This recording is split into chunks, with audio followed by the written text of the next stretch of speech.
For over 70 years, Prince Philip stood silently beside Queen Elizabeth, loyal, dutiful, and always just 2 steps behind. But in a stunning twist, he chose to live apart from her in his final years. Why? That question haunted royal watchers for years, until now. Princess Anne has finally broken her silence, revealing the emotional truth behind her father's decision. And it changes everything we thought we knew about the royal couple. Was it distance or quiet devotion? Rebellion or love redefined? The answer will leave you speechless. Stay tuned, because what you're about to hear is unlike anything shared before. The confession that shocked the nation.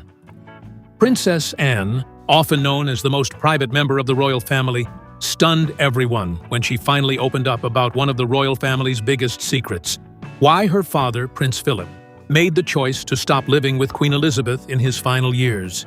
It wasn't a scandal, it wasn't a feud. But the reason behind his decision? It left many people speechless. For years, the public assumed it was simply due to age or health concerns, but according to Anne, there was much more to the story than anyone imagined. In her own words, Anne said, "My father wasn't one for public displays, but what he chose to do in his final years was a quiet expression of freedom. It wasn't about leaving the Queen, it was about finally choosing how he wanted to live." That simple sentence changed the way people viewed the royal couple's relationship.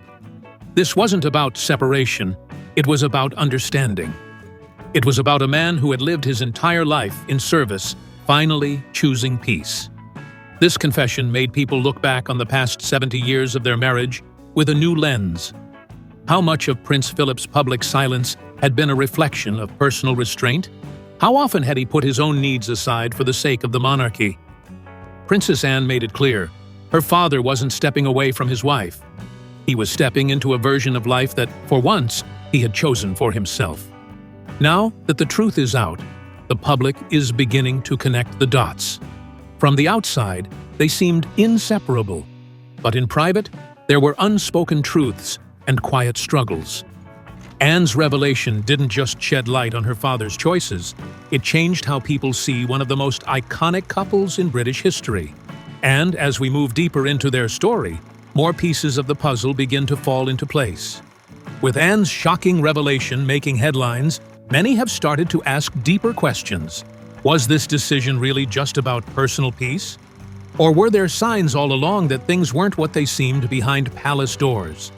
To answer that, we need to go back to the heart of their relationship and examine whether it was held together by love or by duty. A royal marriage, duty or desire? To the world, Queen Elizabeth and Prince Philip were always side by side, at coronations, on royal tours, and during public speeches.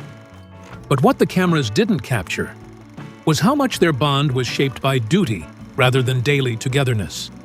Over time, even close observers started asking, was theirs a marriage built on love, or was it a partnership defined by shared responsibility?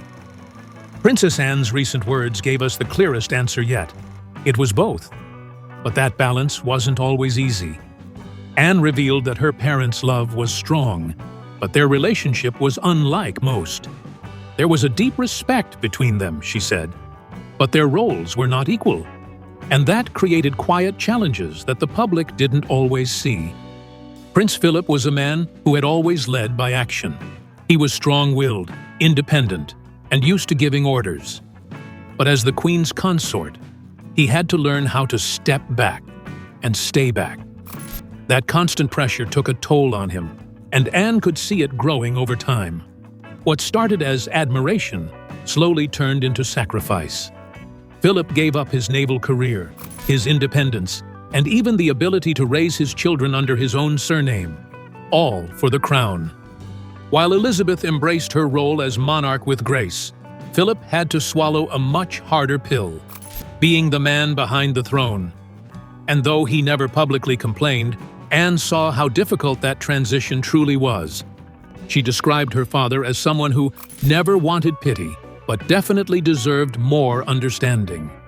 As their only daughter, Anne was in a unique position to see the quieter moments between her parents.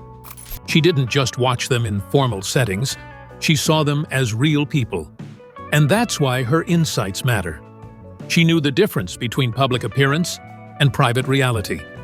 Through her eyes, we begin to understand what kind of strength it took for both of them to stay committed, not just to each other, but to the roles they never truly chose. While the Queen and Philip managed to balance their roles publicly, it was Anne who saw what happened behind closed doors. Her relationship with her father was unlike anything else in the royal family. To understand Philip's decision to seek solitude, we must first understand the bond he shared with his daughter, a bond that revealed his deepest struggles. The Princess and the Consort, a father-daughter. Princess Anne and Prince Philip shared a relationship that was unlike any other in the royal household. Both were known for their no-nonsense attitudes, dry wit, and strong personalities. It's no surprise that they got along so well. But what most people didn't know was just how deep their bond went. Anne wasn't just his daughter, she became one of the few people he trusted completely, especially when it came to sharing his inner thoughts about royal life and personal sacrifice. Anne recalled how her father often spoke with her about his frustrations, not in anger, but in reflection. He'd say, "You can't imagine how strange it feels to live your whole life in service and still not feel entirely useful," she shared. This wasn't about bitterness, it was about identity. Philip had spent most of his life standing behind the Queen, smiling politely, keeping his opinions to himself. With Anne, he didn't have to pretend. She saw the cracks that others missed. While her brothers were consumed with their own royal roles, Anne became the quiet observer. She was the one who noticed how Philip would become distant during state events, or how he preferred private, quiet moments over formal celebrations. She understood him in a way few others could. "He didn't need grand titles," she once said. "He just wanted purpose." And that lack of personal fulfillment, over time, became too much to ignore. Anne's latest revelation confirms something many suspected but never had proof of. Philip's move to Wood Farm wasn't random or sudden. It was a decision he had been thinking about for years. It was a peaceful step away from a life of obligations. Through her memories, we begin to see the man behind the medals, not just a royal consort, but a human being who carried a weight that few understood. Now that we understand the bond between father and daughter, and how deeply Anne understood her father's unspoken burdens, we need to rewind the clock even further. Before titles, before the palace, before the pressure, there was a young couple in love, and their journey would be one of the most complicated love stories in royal history. Before the crown, a love that defied tradition. Before Prince Philip was a royal consort and before Elizabeth wore the crown, there was just a young couple caught in a moment of fate. Elizabeth was only 13 when she visited the Royal Naval College at Dartmouth. Philip, a tall and lively 18-year-old cadet, was asked to entertain the princess and her sister. What started as an innocent meeting quickly sparked something more. Philip didn't act like a prince. He was bold, athletic, and confident, jumping over tennis nets and joking with ease. Elizabeth watched him with quiet admiration. From that moment on, she reportedly never looked at another man.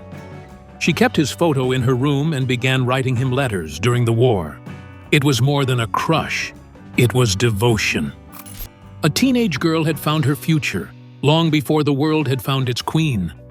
Philip, too, was intrigued, but their courtship wasn't smooth. Many in the royal circle viewed him as too wild, too blunt, and too foreign. Despite his noble blood and royal connections, he didn't quite fit the mold.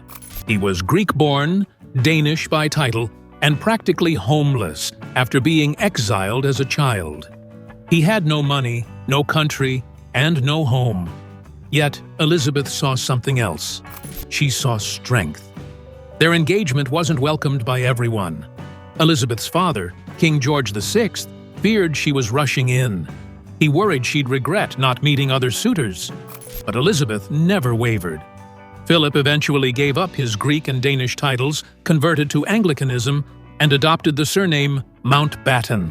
He gave up everything, but in doing so, he also gave up parts of himself. The sacrifices made for love would come to define their union and foreshadow the quiet unraveling to come. Though their romance was genuine and deeply rooted, marriage for royals always carries extra weight. And when Elizabeth suddenly ascended the throne, everything changed overnight. The dream of a quiet life as husband and wife was gone. What followed wasn't just a change in status, but a turning point in their relationship that reshaped their roles forever. The coronation that changed everything. 1852, the unexpected death of King George VI changed not just the course of British history, but the course of a marriage. At only 25, Princess Elizabeth became Queen Elizabeth II, and Prince Philip? He became consort, a title with no clear job description and no real power. From the moment she took the crown, their relationship shifted in a way that few outside the palace walls could truly understand. Philip had been building a promising career in the Royal Navy. He loved the structure, the service, the sea. But now, all of that was gone. His job, his independence, his ambition, suddenly put aside for a role no one had prepared him for. At the coronation, he was the first to kneel before Elizabeth, swearing loyalty to the woman he loved. But as the cameras rolled, so did the unspoken tension. Behind the scenes, Anne later explained, Philip was struggling. He wasn't angry, just lost. He had ideas, plans, but none of it mattered anymore, she recalled. From then on, his life revolved around supporting the Queen's duties. While Elizabeth grew into her reign with poise and strength, Philip found himself quietly shrinking in the background. He attended events. He gave speeches. He smiled. But in private, the man who once led from the front was now always walking 2 steps behind. That symbolism wasn't just for tradition. It became his reality. Anne confirmed that it was around this time that her father began to question where he truly fit. His title might have been royal, but his voice had been muted. With every passing year, the sense of unease grew stronger. While Philip fulfilled his role with loyalty and grace, he began to feel the weight of something more painful, the slow fading of his own identity. And that struggle only deepened with one decision, one that hit closer to home than any ceremonial role ever could. The silent struggle for identity. Perhaps the most personal blow to Prince Philip came not from politics or protocol, but from a single name. After Elizabeth became queen, it was expected that their children would carry Philip's surname, Mountbatten, but tradition, led by Prime Minister Winston Churchill and Queen Mary, overruled him. The royal family name would remain Windsor. For Philip, it wasn't just a name.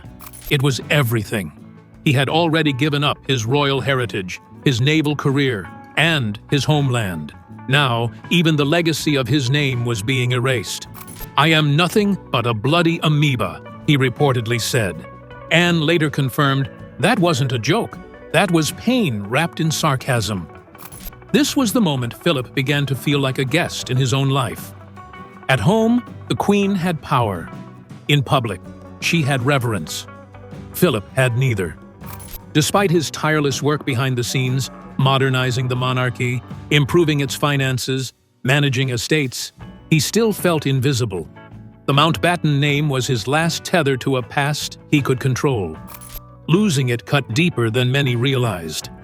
It wasn't until 1960, 8 years into Elizabeth's reign, that she made a compromise. Their descendants without royal titles would bear the name Mountbatten Windsor.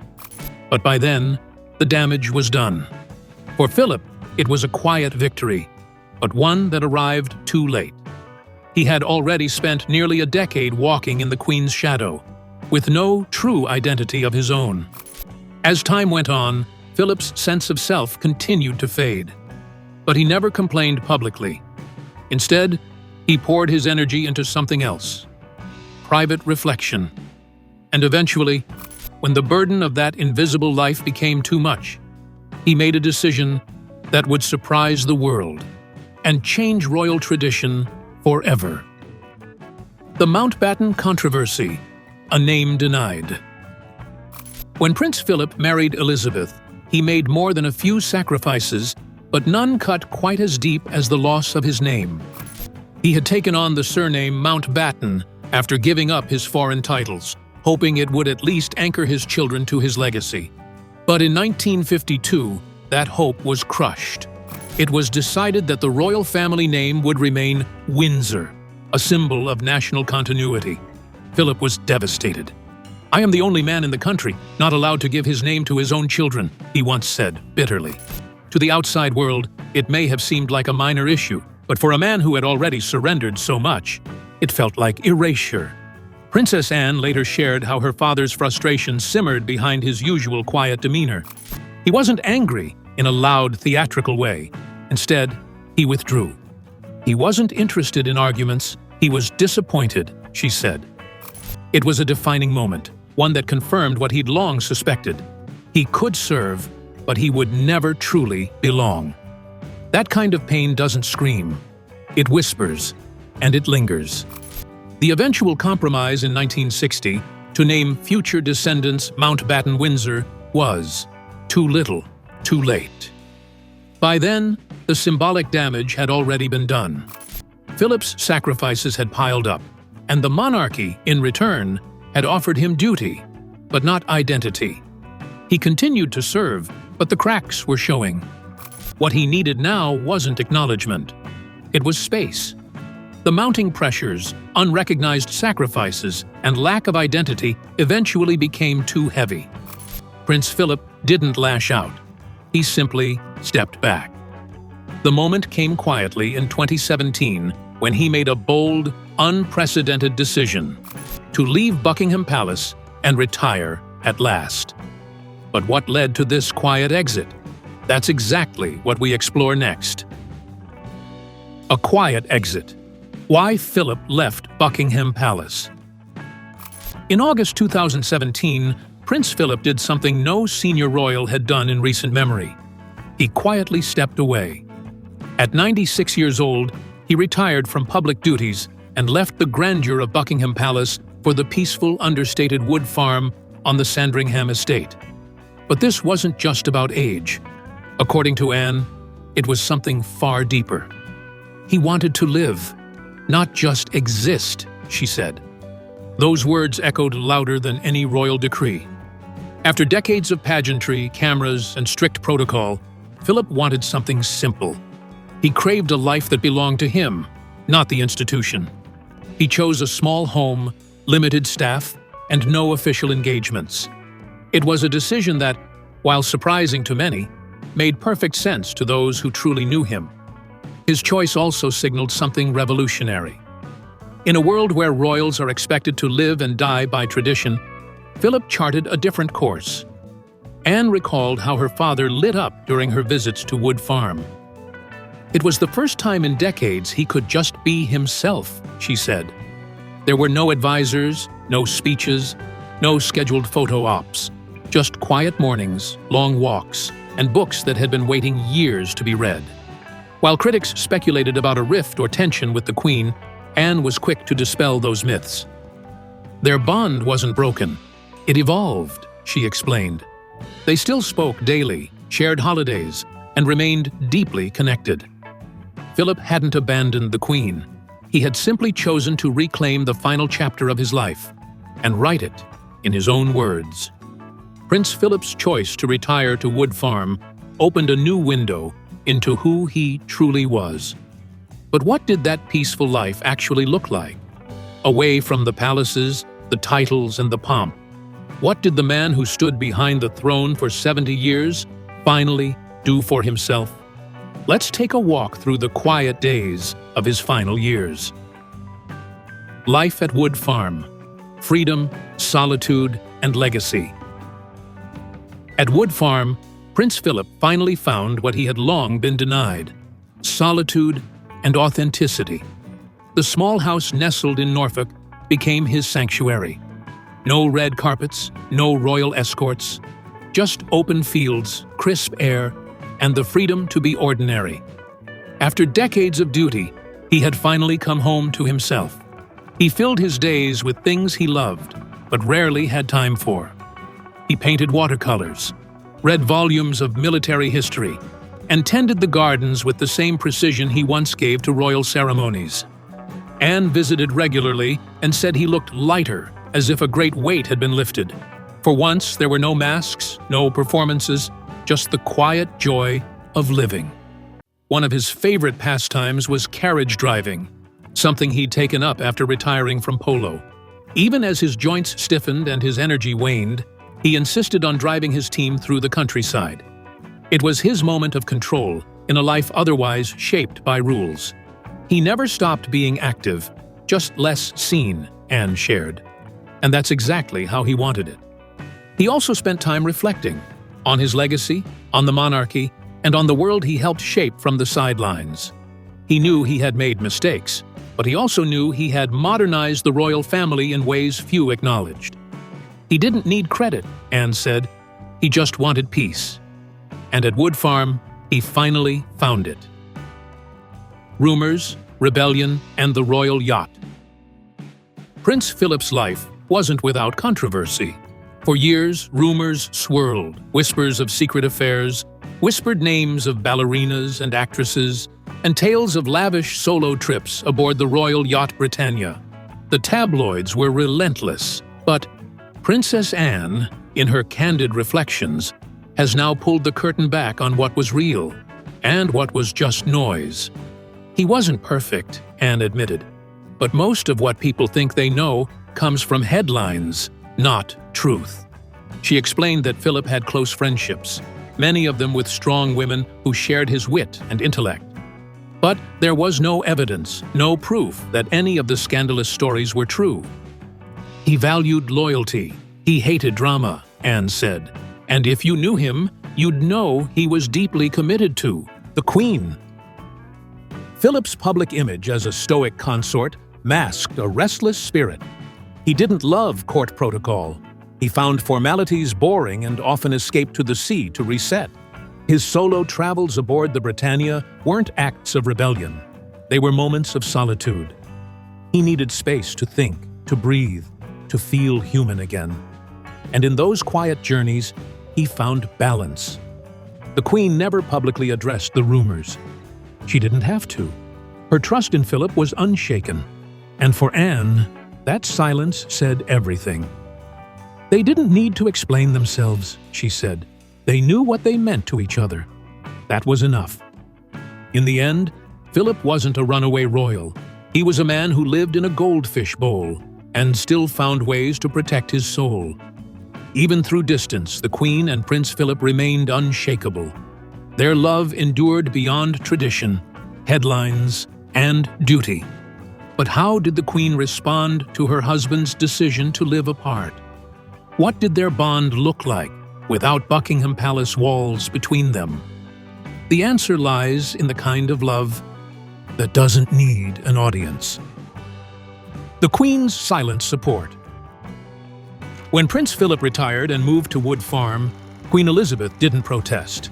She didn't demand he stay in Buckingham Palace or make appearances. She let him go, not because she wanted distance, but because she understood him completely. They weren't apart by heart, Anne said, just by walls. Even after Philip left the spotlight, their bond never wavered. They spoke daily, phone calls in the morning, updates from the countryside. When schedules allowed, she visited him in Sandringham. These weren't royal visits. They were quiet reunions, shared walks, unhurried dinners, and the kind of companionship that didn't require ceremony. They held hands when no one was watching, Anne recalled. That never changed. The Queen respected Philip's desire for peace because she saw the years he'd given her and the crown. He had sacrificed so much, and now she gave him something back: freedom. She never treated his departure as a betrayal. Instead, it was a reward for a life well lived in the shadows of duty. When Philip passed away in 2021, the Queen lost more than her husband. She lost the only person who had stood beside her, not in reverence, but in truth. Their marriage wasn't a performance. It was a promise. And while the world celebrated their milestones with fanfare, their real connection was always found in the quietest of moments. In a life defined by spectacle, they found intimacy in silence. As Philip's life slowed down, he entered a chapter of deep reflection. Surrounded by nature, away from flashing cameras, he found peace. But what did those final years truly look like? And what was going through his mind as he stepped away from a century of duty? The final years, reflection, regret, and peace. In his final years at Wood Farm, Prince Philip embraced simplicity. Gone were the ceremonies, the uniforms, the rigid calendars. What remained was stillness, and with it, space for reflection. For the first time in decades, Philip lived on his own terms. He was content, Anne said. He had no need for noise anymore. Each day was his own. He read books on naval history, painted watercolors, and took slow drives across the countryside. He spoke with Anne often, sometimes with words, sometimes just with silence. There were no masks anymore, she said. He wasn't Prince Philip. He was just Dad. And in that space, Philip processed a life filled with service, sacrifice, and silent strength. He wasn't interested in turning 100. "Why make a fuss?" he reportedly said. "I've done my part." That part included helping modernize the monarchy, protecting the Queen, and shaping generations of royals. He didn't seek praise. He sought peace. And in those final months, as old friends passed and memories faded, he found it. When the pandemic struck, he returned to Windsor Castle to isolate with the Queen.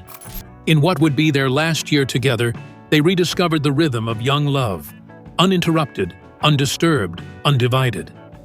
It wasn't the end he had expected, but it was the ending he deserved. Quiet, dignified, and full of meaning. As Prince Philip took his final bow, the royal family and the world began to reflect on his legacy. But beyond tradition and titles, his story raised a larger question. What does the future of the monarchy look like now? Could his quiet rebellion actually shape what comes next?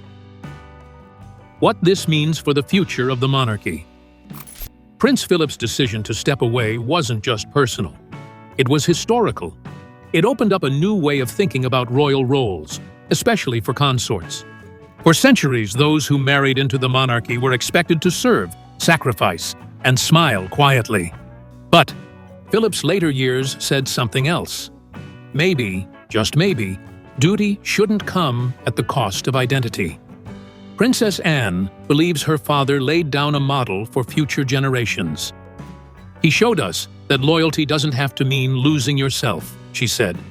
As King Charles leads the crown into a new era and Prince William prepares to follow, Philip's life is becoming a reference point. Should future royal spouses have more freedom? Should they be allowed to choose peace over protocol? Public opinion is shifting too. Today's Britain values emotional honesty, autonomy, and balance more than ever. Philip's quiet exit, once seen as unconventional, is now viewed as wise. He may not have shouted his message, but he lived it. And now the monarchy must decide. Will it adapt, or will it repeat? Prince Philip wasn't just the Queen's consort. He was her partner, her protector, her steady hand. He reshaped the monarchy not through speeches, but through action.